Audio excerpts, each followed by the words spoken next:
25 августа Абхазия погрузится в голосование.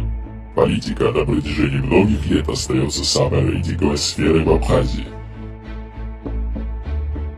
Именно политики являются главными рок-звездами, о которых хотят все знать и все обсуждать. И главная тому причина – надежда.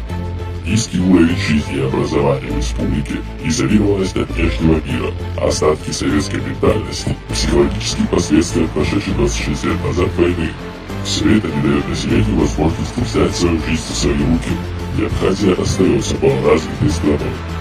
В таких условиях внимание людей приковано к тем, кто много обещает и от кого многого ожидают – политики. Он ничего не знает, а думает, что знает все. Ему на роду написано быть политиком. Джордж Бернард Шоу. В 2019 году попытать счастье стать президентом Абхазии хотят 10 человек.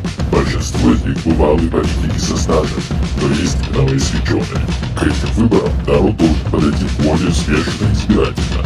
В век информации о каждом кандидате известно многое, и обмануть людей становится сложно. Предугадать исход политической схватки практически невозможно, тем более, что теперь можно голосовать против всех.